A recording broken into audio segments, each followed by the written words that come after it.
这一刻紧紧紧地抱着我，在哼那首我喜欢的歌。可惜缘分注定这样的结果，不是谁的错。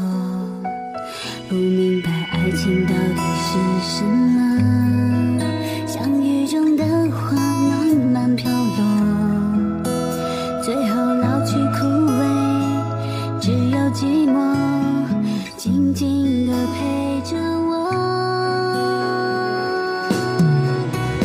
有点舍不得，心里好难过，眼中的泪悄悄地滑落。有点舍不得，过去那个我只会傻傻地笑听你说。有点舍不得，心里好难过，孤单的夜我无处闪躲。有点舍不得，过去你和我也许去看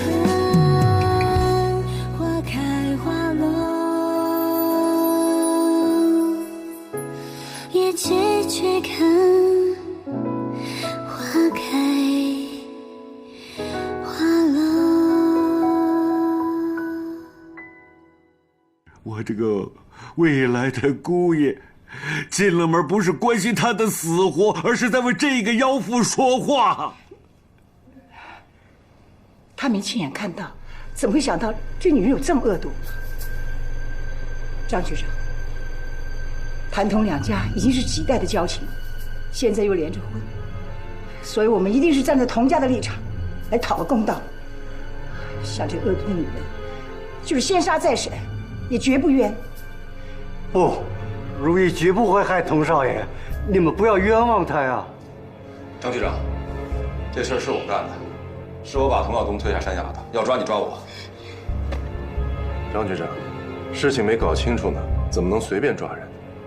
谭童两家都是名门大户，要是事情传出去，他们会很没面子的。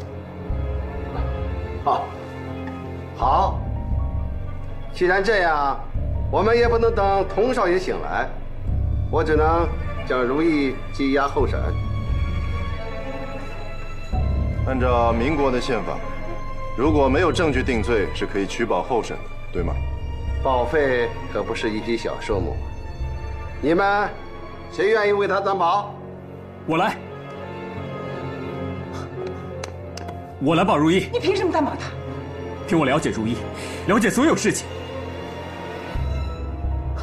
当初他的养母把玉佩当给耀东，他就想办法想把玉佩赎回来。如果他有半点谋财害命的心，根本不需要等到今天。他的善良有目共睹。有目共睹？我看你是瞎了眼了！他就是害死我儿子的人！我要你偿命！你偿命！伯母，我知道你很难过，但我说的都是事实。思若应该知道，如意不可能做出这样的事情，是吧？我不清楚，我只知道，如果不是因为他，我哥不会出此下策，更不会摔落山崖。我还是担保如意，不管多少钱，我来出。我不准。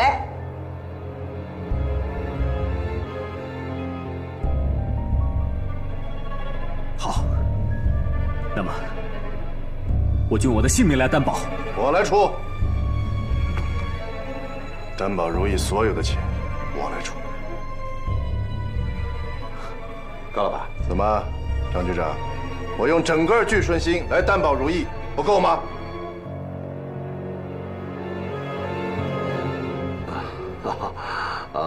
童老爷，现在证据不足，不能立案。既然高老板和谭少爷都为他担保，我就先放人，同时追查有关证据。玉佩的下落一旦找到，就会水落石出。到那时，抓人也好，偿命也罢，都不晚。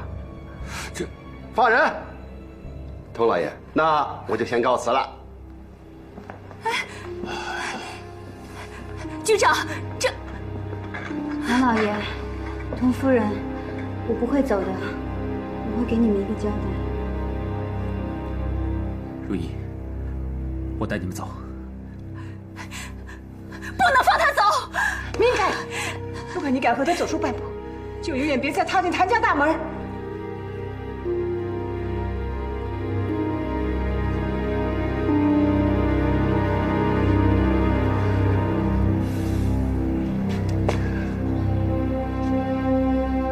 谭少爷，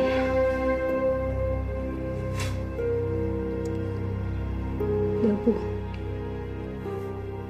你不许走！娘，你不许走！你不能走！又刚秋了，3个月前，他还是上海滩里的小角色，怎么摇身一变就成了聚顺兴的老板？而且你看，还和他走得这么近。小畜生，摔死他都不愿。老五，别这么说。如意，佟少爷来的时候确实拿着那块玉佩。你跟爹说句实话，你到底拿没拿那块玉佩？爹，你还不相信我吗？我真的不知道佟少爷会随身携带那块玉佩。就别管那什么玉佩了，佟耀东现在是活死人一个，他们肯定把这笔账算在如意身上了。当时你就不应该把佟耀东送回家，你就应该跑。那我就更说不清楚了。你以为你现在就说得清了？恰恰这个时候真的不能走。如果我现在走了，就把谋财害命的罪名坐实了，那我就真的成畏罪潜逃了。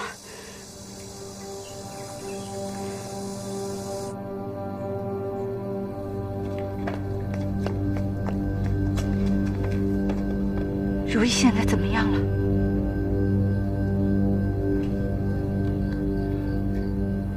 现在暂时没事了。高秋郎啃着面包塔是他的运气，不过到底能撑多久就不知道了。我现在担心的是这块玉佩的下落。佟耀东掉下山崖以后，这块玉佩就不见了。云霞，除了我们之外，是不是还有人知道这块玉佩的秘密？不会，绝对不会。那又会是谁拿走了这块玉佩呢？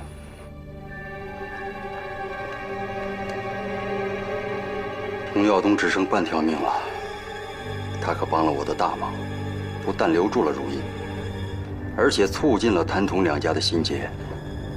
有他这半条命横在中间，谭佟两家为了如意反目，比我想象的来得更快。说这块玉佩里头能有什么玄机呢？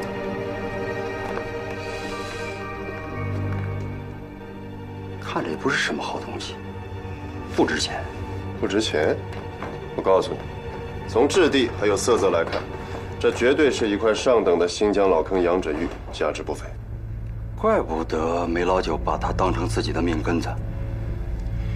可是再值钱也不应该为了他舍了女儿又舍命啊，这不符合常理。再说了，梅老九是个穷茶农，哪来这么好的东西啊？这块玉佩里头一定有不可告人的秘密。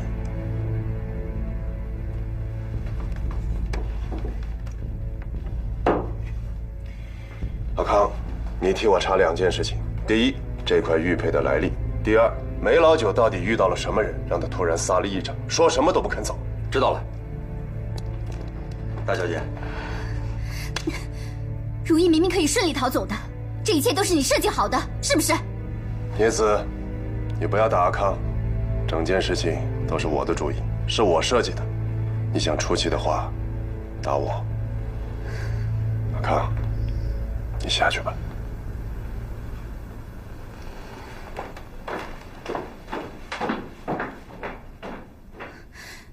为什么？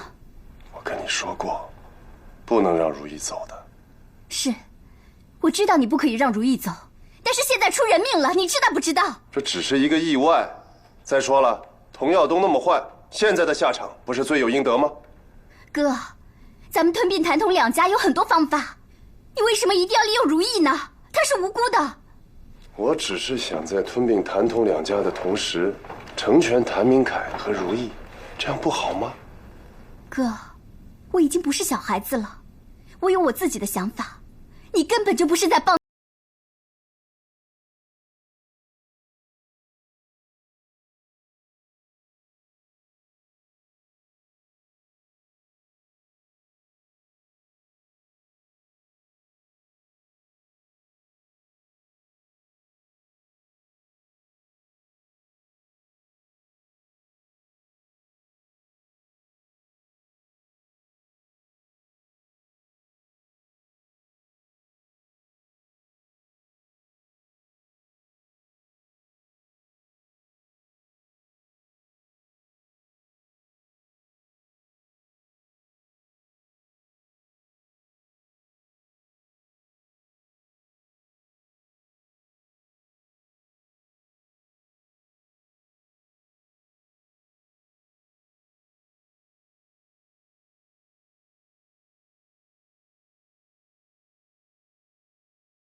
家的二少爷。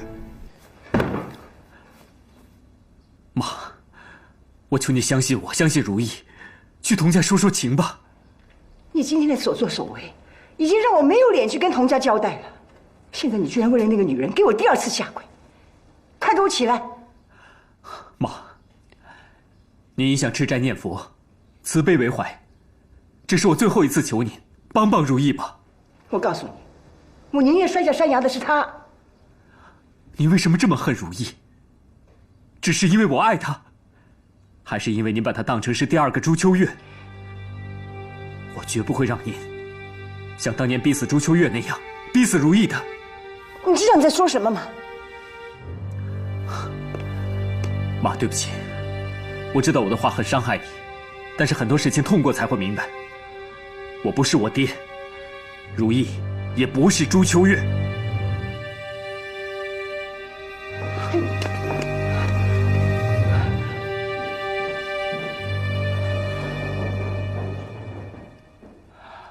如意，你疯了！你现在不能去童家。不管怎么说，事情因我而起，我一定要去。我要看看童少爷的情况。我不让你去。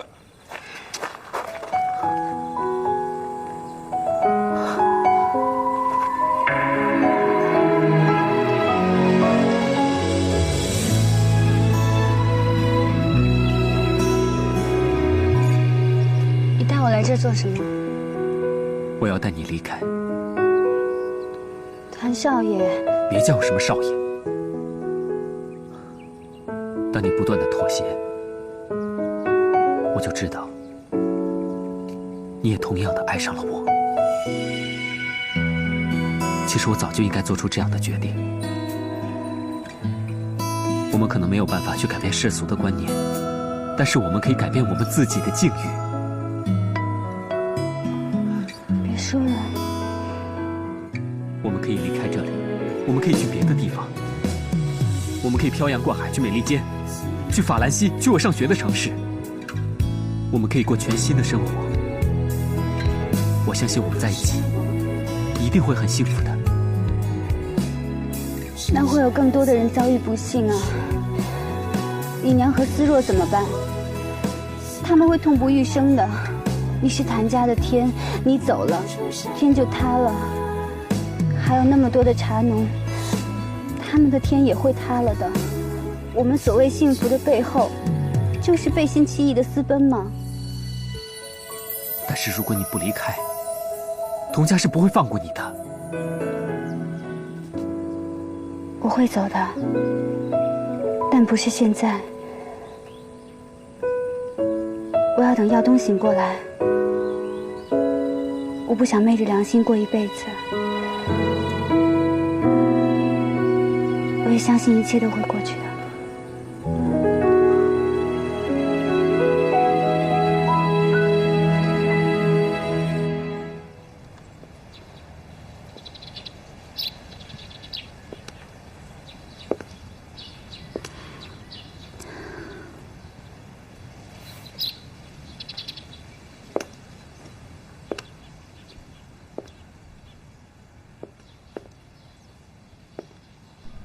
叶子，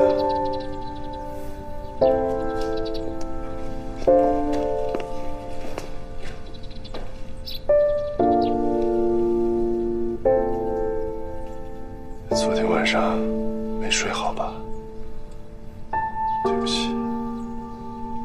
哥，我昨天想了一个晚上，我觉得我能理解你的痛苦，我愿意跟你一起承受和面对这一切。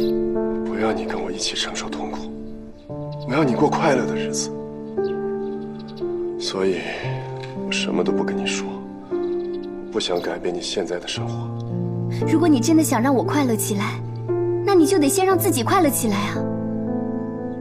快乐，快乐。也许我做完了该做的事情，我就会释然，就会快乐的。秋郎哥，如果你所做的这一切能化解你心里的仇恨，那我也无怨无悔地跟你在一起。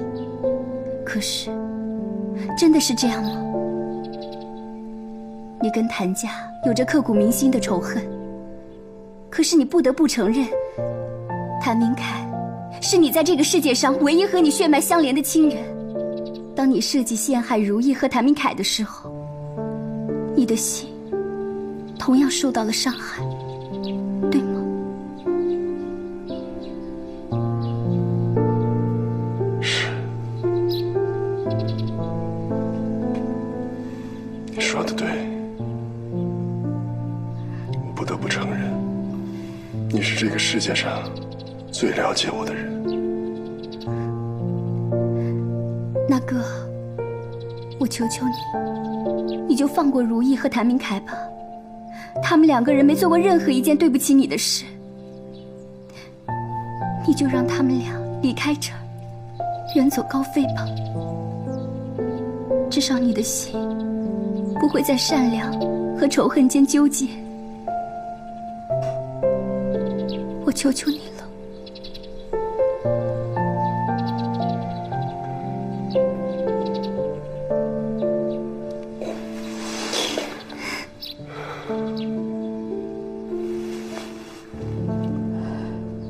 六爷，你放心，高老板在我的地界上，他就是我的老大，我一定尽全力配合高老板。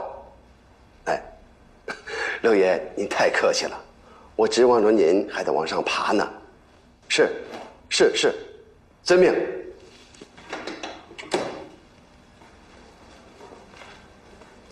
高老板，您还有什么吩咐就尽管说。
你怎么还在这儿？我就想看看童少爷。你就是叔婆大天，夫人也不会让你进去的。那我就在这儿等。愿意等，等吧。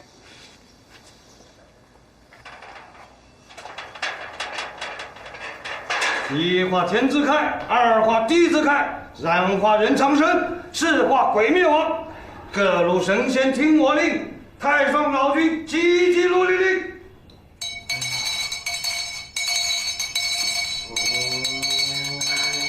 这位夫人，把这天师府的镇宅符挂到东西南北的各个通风处。啊，好的好的，快去挂到门上啊！快，每个都挂，快！把这个给公子喝。哦，好。来，锦华，来，耀东，娘喂你一口啊，耀东，哥，耀东，您不是说他会醒吗？啊，莫急，还有一个快速通的方式，就是冲洗。冲洗？啊。医生连诊断都出了，干嘛还信这些鬼神的东西啊？不许胡说！哎呀，有病乱投医，就随你娘吧啊！爸，我闻到了一股妖孽的味道。妖孽？那个女的就是妖孽！叫她滚！叫她立刻滚！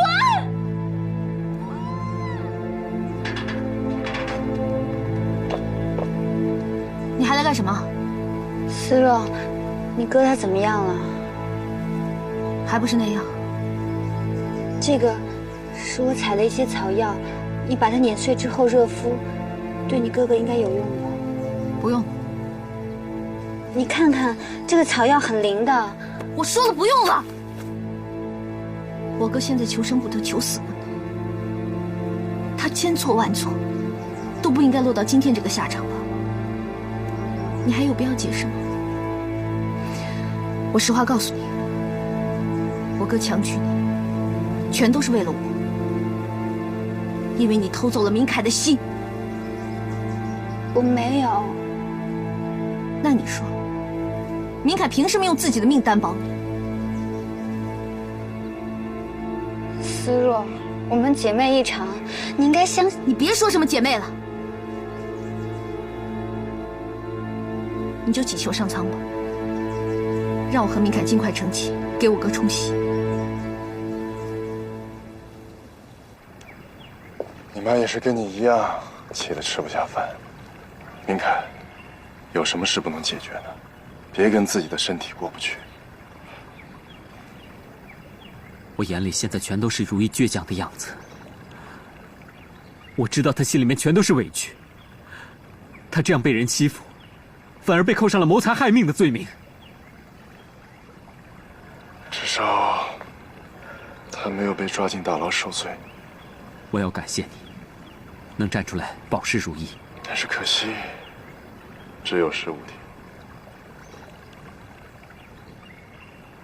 明凯，听我的，带如意走，去寻找你们幸福的生活。我安排你们2个离开乌察镇。他不肯走。确切的说，是他不愿意跟我离开这里。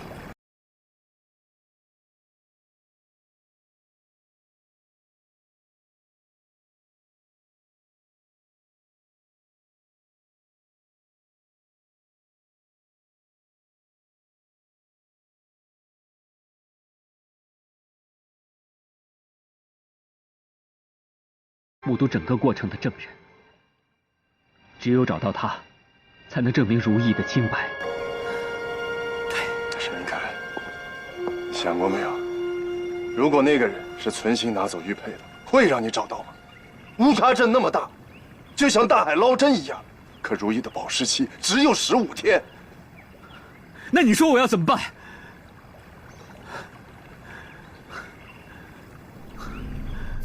你真的决定放了如意啊？如果如意真的走了，我们所有的计划等于前功尽弃。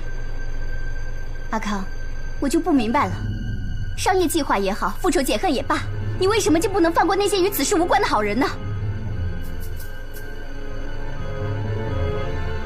再好好想想，如意可是帮你扎进谭夫人心口中的那把刀，你手无寸铁，怎么跟那女人斗？我会想出其他办法的。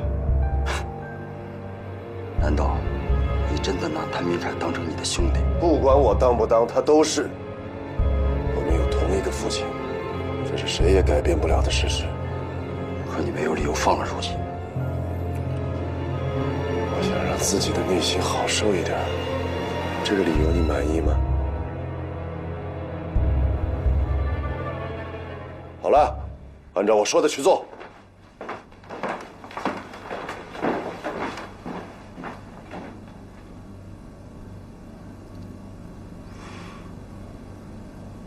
哥，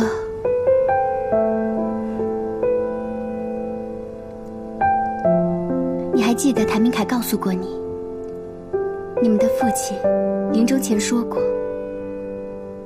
任何时候都要摸着自己的心走路，心若丢了，就会活得生不如死。哥，你就摸着自己的心，按照你心里所指的方向去做选择，就如同我摸着我的心，他告诉我，我爱你，所以我会选择一直跟随你。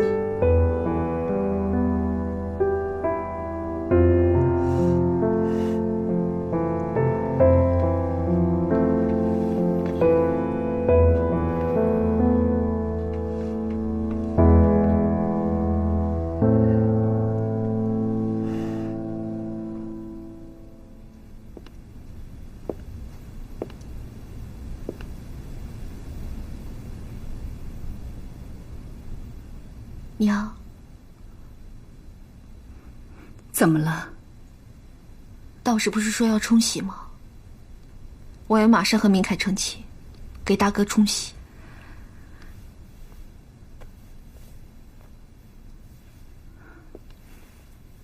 思若，冲喜和明媒正娶是不一样的。我愿意。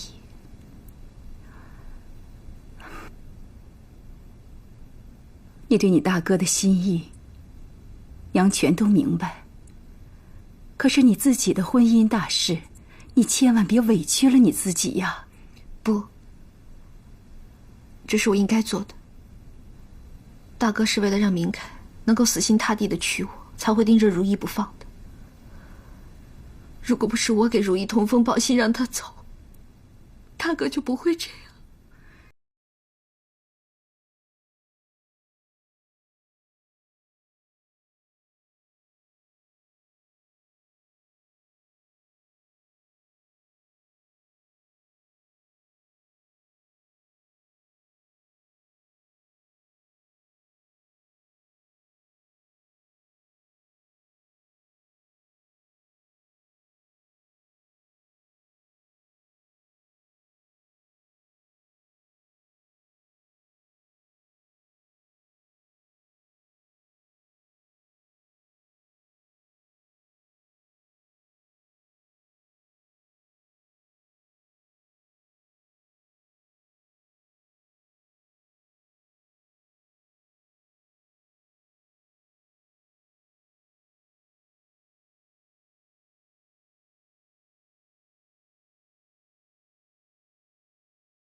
娘，你答应了。你大哥已经成了这个样子，我凭什么还要委屈我自己的女儿？我说的是如意，耀东就是为了要娶她，才变成这样吗？那好，我这个为娘的，我就替耀东把如意娶进门来冲这个喜。吃吧。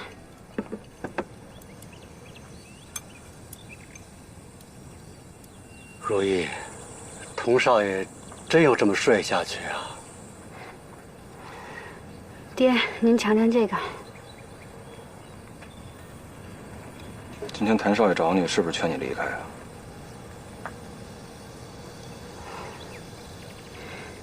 爹，小时候您跟我说过，咱不惹事儿，但事儿来了咱也不怕。现在事儿既然已经来了，咱们与其愁眉苦脸的，不如心平气和的面对。您说呢？你能心平气和，我不能。我不管他佟耀东是活死人还是真死人，我就知道咱们在这乌察镇是待不下去了，也不能待。我说过了，我不想把黑锅放在别人身上。这都什么时候了，还想当活菩萨呢？你都快成泥菩萨了。如意，老五说的在理儿。我还是那句话，只要佟家认，我替你去给那个姓佟的偿命蹲大牢。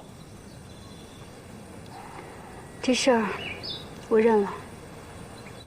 嫁衣、喜婆、乐队，都是现成的。现在就差一个好日子。娘，一定要这样吗？夫人，这事咱们能不能再商议商议啊？啊？老爷，这事儿没得商量，就这么办。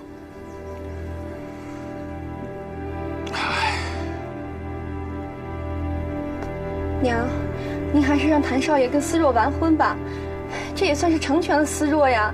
我现在只想成全我的儿子。如意把耀东变成一个活死人，我就让他活受罪。我要他伺候耀东一辈子。娘，你们要不想让我死，你们就别再劝我了。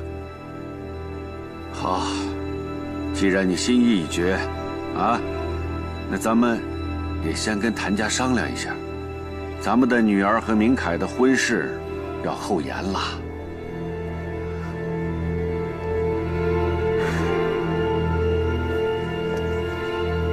好，我亲自去。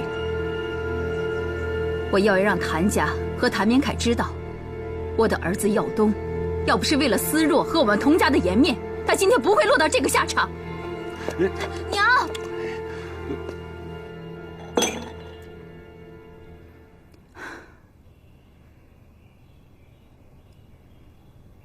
耀东已然成了这样，我现在唯一能想的办法，就是冲喜。我和明凯不会有任何意见。毕竟耀东变成这样，明凯他有责任。我说的不是明凯和思若，我要。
明凯，妈从来没有强行逼迫你什么，但这一次，你必须老老实实给我待在这个屋子里。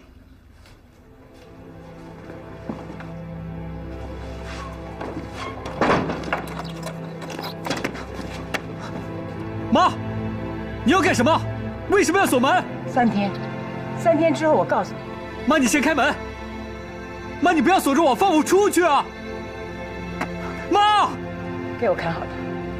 如果在事成之前让我发现他跑出去，我唯你是问。师傅，妈，开门放我出去！妈，开门呐！妈，你开门！开门！放我出去！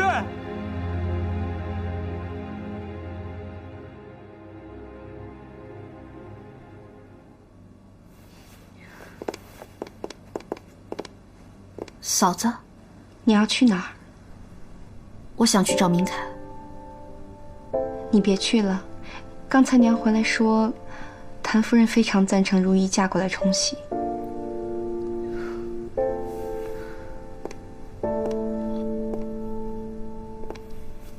思若，我知道你心里很矛盾，本想着能尽快嫁给谭明凯，又能给你哥冲喜，没想到事情却变成了这样。嫂子，自打大哥出事之后，我就觉得是我和如意一起把他推下了山崖的。我把所有的事情翻过来调过去的想，如果我能对如意早点下狠心，事情就不会这样了。都是我的错。思若，你不要这样说。你是个嘴硬心软的好姑娘，你没有错，可能是咱们童家命中注定要遭此一劫吧。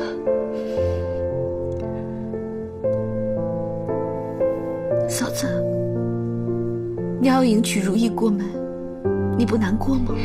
如果耀东是好好的，我难过。可是现在，只要他能好起来，我做什么都愿意。那你要什么时候让如意进门？明天一早。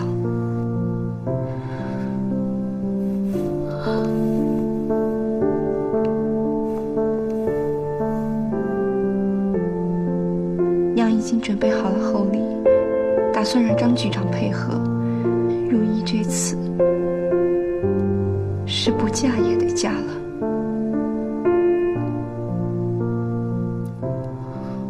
嫂子，你知道吗？我想到我哥，想到爹娘，想到你，我恨透了如意。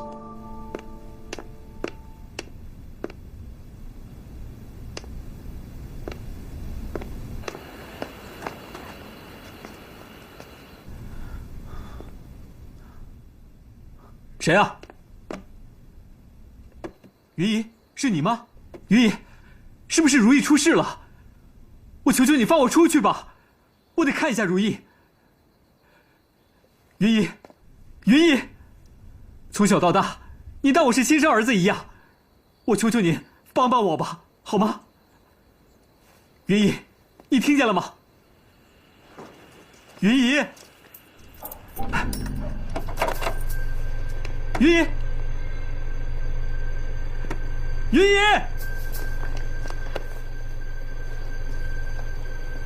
云香，你疯了！你不能再说任何乱子了。可这样，如意的一生就毁了。哎呦，我求你了，你就当他是个陌路人。自从你把他送了别人，就跟我们没有关系了。你就那么忍心？你以为我心地好受啊？啊？可那又有什么办法呢？欠这2个孩子的债，我魏大夫下辈子当牛做马的还。可问题是先得把这辈子给过了呀。云香，我可告诉你啊，千万不能再节外生枝了，要不然你害的就不只是如意一个人了。云姨，开门！云姨，云姨，云姨！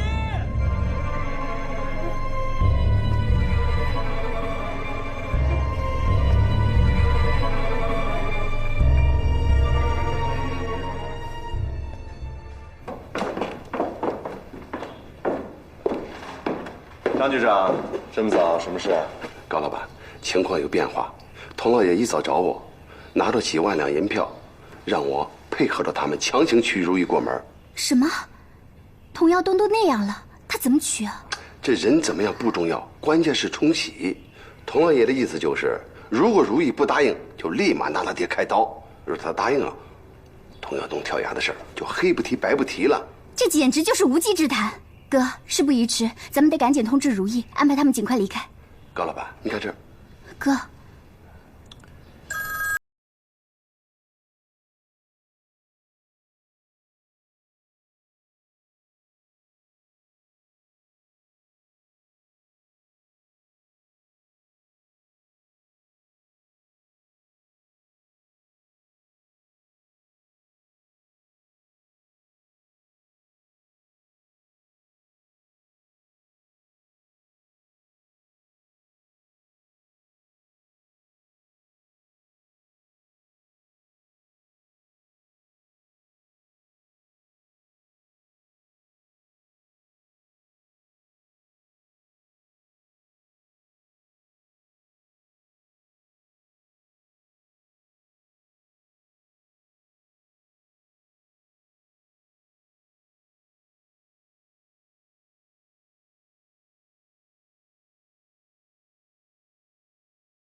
哟，云姨，找如意。哎呦，我跟您认识时间不长，就看不懂，让您见笑了，我不识字儿。啊，给如意是吧？啊啊！如意，如意，在门口碰见云姨，她让我把这个交给你。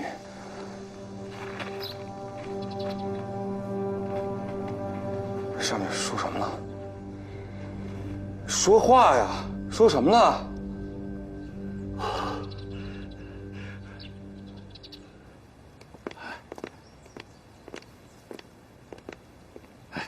张局长，今天的事就全拜托你了。我们警察是专门与人消灾，请放心，我们这次绝不会让佟家镇的花轿空着回来。啊，谢谢谢谢。佟夫人，请。嗯。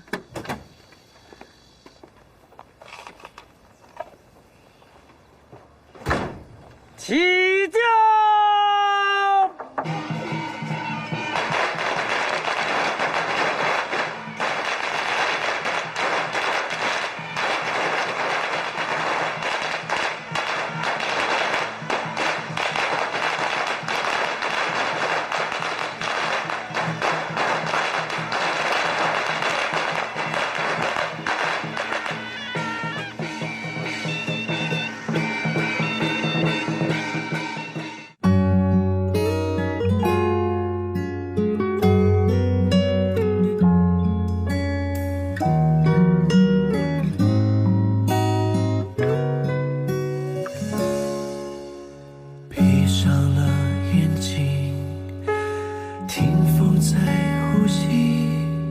仿佛昨天在眼前，从不曾离去。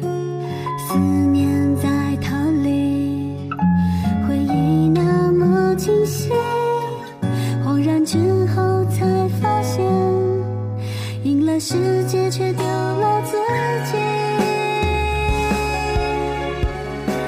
是我错怪了你，迷雾遮住了眼睛。